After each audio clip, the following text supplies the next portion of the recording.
Members, like Dr. Dulce said, I was not planning to speak.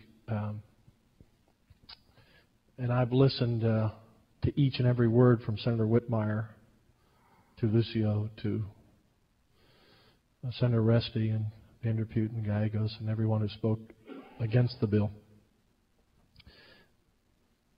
And I've been listening to where my Christian heart is since that has been brought up.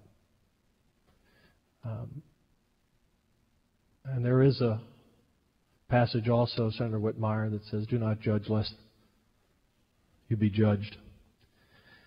And each of us have to make those personal decisions. There have been other issues on this floor this session where the church wanted us to vote a certain way, and some members did, some members didn't. I never looked at others and judged how they voted on were they more or less of a Christian than I was or a believer. We all answer that question to our God when we meet Him one day. For our lives, we have to be held accountable, and for our votes, we will be held accountable. As Senator Ogden said, we have a constitutional duty. And so that's why I'm voting for this bill. But I also look at this a little bit differently, because I want there to be a day when people can come to this country and not have to be afraid to go out together as a mother and father, as someone mentioned. I want people to come to this country and be able to work without hiding in the shadows and worrying if they're going to go home that night because they're rounded up. I want there to be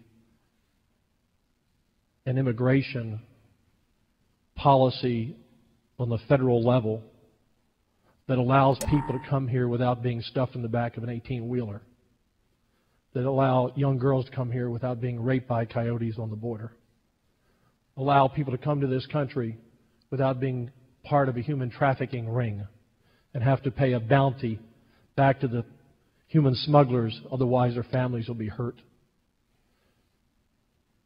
It is proven, sadly, that under all administrations and under both parties, the federal government has advocated its responsibility, not just to the border states and to the country at large, but really to those people who want to come to this country. And so my hope, Senator Whitmire, is that this bill and other states who take action, and we can agree or disagree, do some states go too far or not far enough? That's an issue for another day. But if the states stand up and speak out that we have to protect our border and protect our Constitution, and we have to defend the laws, that maybe the federal government will finally act, whether the same president returns for 4 more years or a new president arrives, that finally the federal government will act as it sees states act. I don't want people to come here and hide. I want them to come in here and to be proud Americans, or to come here and their family is back home and they send their money home and they work here and they go back to rebuild their own country. But to not pass this law would be to throw up our hands and do nothing. And I think our citizens are crying out.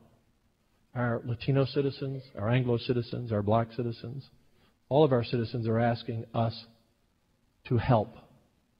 And I think in a certain way, members who oppose this bill, those who are here illegally, are crying out for help.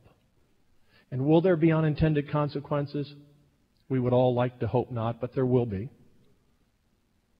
And most of the people who come to this country, even though they break the law, coming here, they come here for the right reasons. But there is a criminal element that comes here.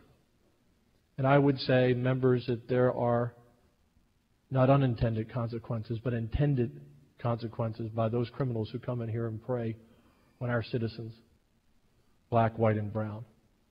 So will there be unintended consequences if the bill passes? Yes, sadly. And hopefully we can address those and correct those as they happen. But if we do nothing, there are American citizens today of all colors who will be the victims of crime, who will turn to us as their senators and say, why didn't you do something to save the life of my husband who was an officer, or my wife who was injured, or my child who was hurt? Why did you do nothing when you had the opportunity to stand up for the state of Texas and for my safety. So, with a heavy heart, for a lot of people, those who hide in the shadows, those who come here across the border in fear, this is a bill that I can support because I feel I have an obligation to our state, our Constitution, and quite frankly, my fellow brothers and sisters, no matter what country they come from, they have a right to come to this country in a safe manner, live safely, and live proudly. So I support the bill. Thank you.